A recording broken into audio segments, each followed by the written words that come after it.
What is up, everyone? This is Brandon Vignolo. I'm going to be your WOD coach for today. Thanks for making a few minutes to hang out with me and just listen to what's on my mind. Today we're going to talk about assuming or making assumptions, and this can go a variety of different ways. I'm going to try to keep it as brief as possible and tie in some examples as well.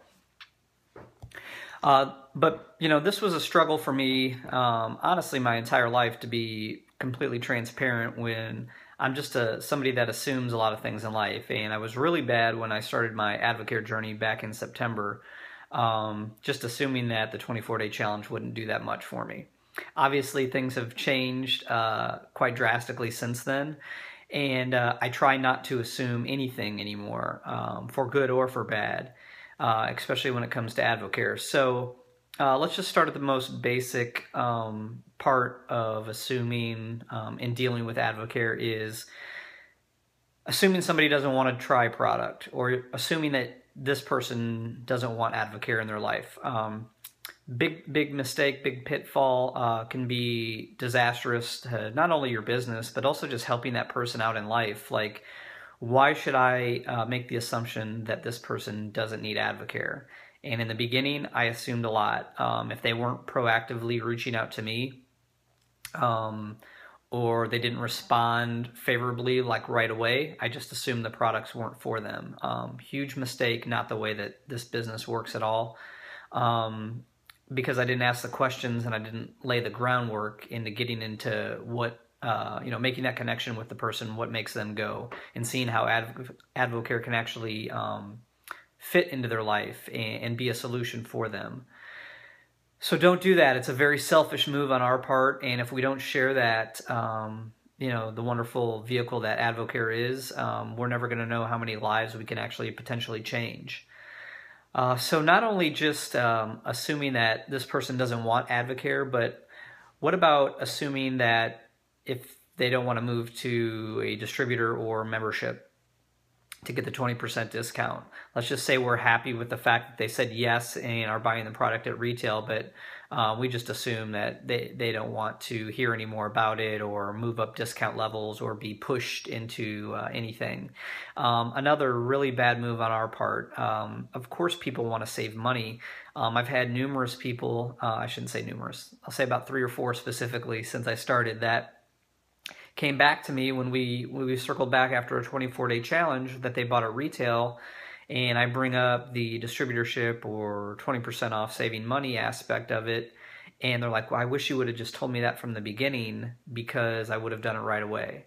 And I assumed that they didn't want it. So just don't do that, apparently, obviously.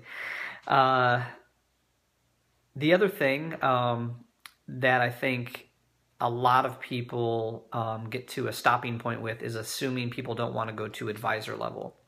Now, advisor can take on many different forms. It can be somebody just going that route to get a 40% discount. It can be somebody that has interest in the business. It can take on a variety of different forms, but I think this is the sticking point with a lot of people is they're okay with moving somebody from a retail to a distributor or just starting somebody at a distributor 20% discount. But when it comes to advisor, there's something that just happens where we don't push through as hard as we probably should. Now, of course, with advisor, and assuming people don't want to get there, we're making assumptions in their life like their job is good enough and they make enough money that they don't need to go to advisor.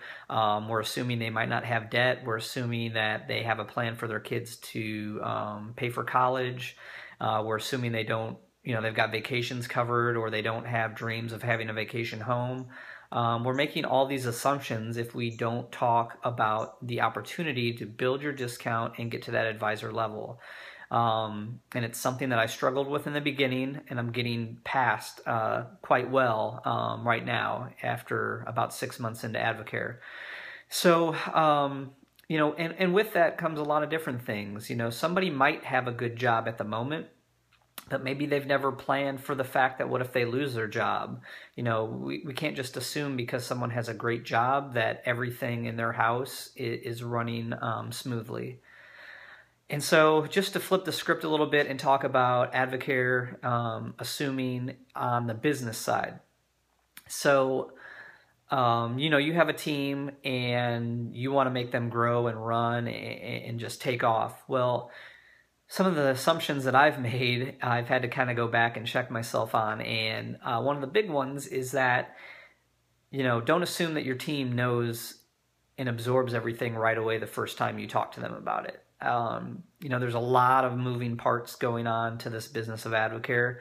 And one of the things that I've had to be good about is going back and making sure after I've told somebody something that they've absorbed it and they know how to duplicate it. They know how to repeat it back to somebody else. They understand it.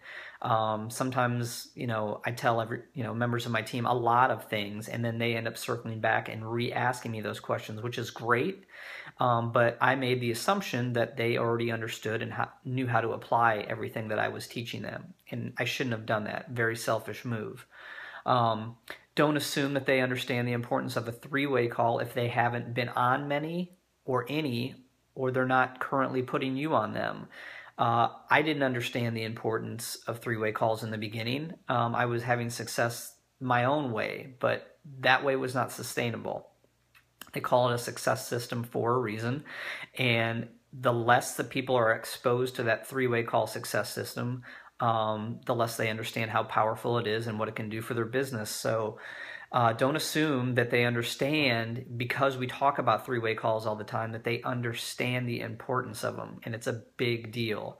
And then also don't assume that they understand how to actually use their microsite and the reports to find information and use it to their advantage. Just because they have a microsite and they understand how to order product doesn't mean they actually understand all the capabilities that we have in those reports. So those are things that I'm going back and helping my team with, and just kind of doing some walkthroughs on some things that I use on a daily basis. So there's a lot of modeling and a lot of leadership that goes into something very basic, just like our microsites.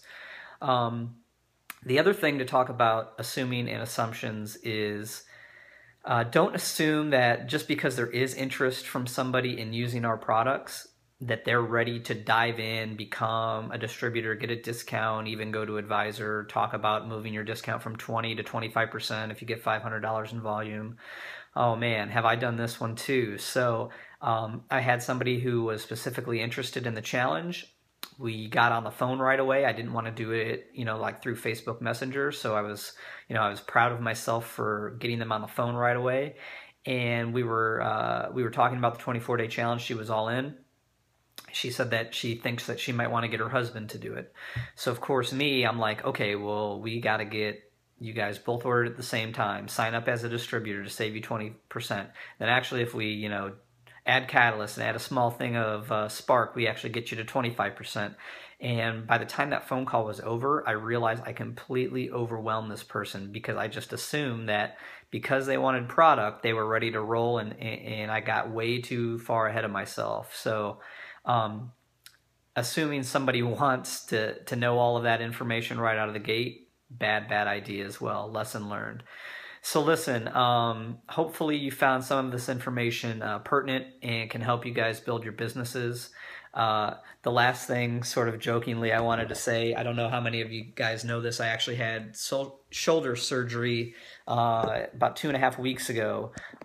And one of the things that I was worried about is how it would affect not only my mood, recuperation, but most importantly, my business for Advocare. I've got a lot of people on my team that depend on me, and a family that depends on this paycheck. So don't assume just because I'm injured, my business was going to slow down any. If anything, it's picked up.